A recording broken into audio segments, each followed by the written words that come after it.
So the purpose of the sound deadening is to add mass to the sheet metal panels of the pan.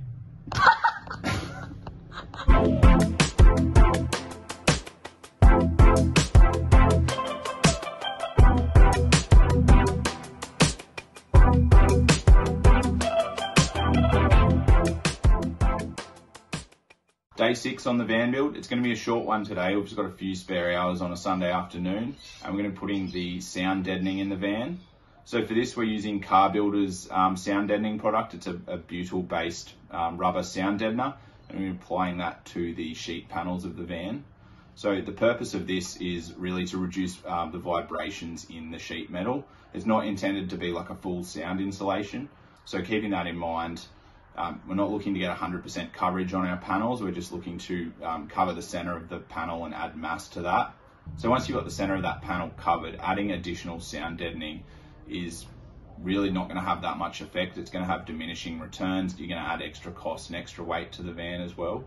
So the sound deadening is mainly going to be beneficial for driving and reducing that road noise, not so much when you're parked up and stationary. So we're actually pretty lucky with the Sprinter in that it already has quite a fair bit of sound deadening installed on a lot of the panels. It's mainly these center panels behind and a few sections on the roof and on the wheel wells as well where they don't have sound deadening. So we're only using 1.8 square meters of additional sound deadening today. Before installing the sound deadening sheets, we're just cleaning the walls of the van with wax and grease remover. Any white-based spirit will work well for this.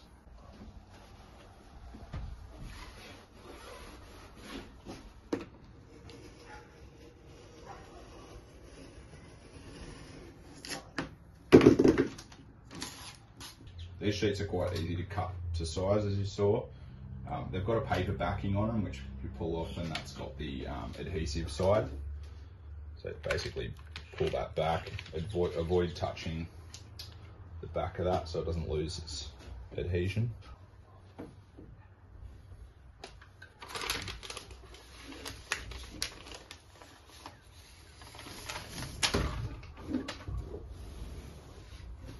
So you can get little rollers to help you press this down, which will make it a bit easier. But if you are just pressing it down by hand, just beware that the edges of this are quite sharp. So if you're sliding your finger along there, you might get a nasty paper cut. So just to give you an idea of what that sound deadening is doing, like if I knock on this panel, and then over at the other panel on the other side, you can see it's quite tinny compared to that.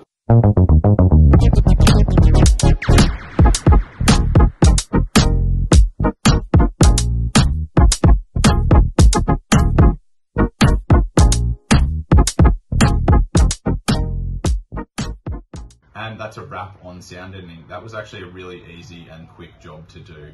It's probably overkill in this van considering how much sound deadening is already in here, but for like $100, I think it's probably worth it. Obviously, if your van has no sound deadening, it's going to be more beneficial, and it's also probably going to take you a lot longer to do. If you have any questions, leave them in the comments below, and we'll see you in the next one.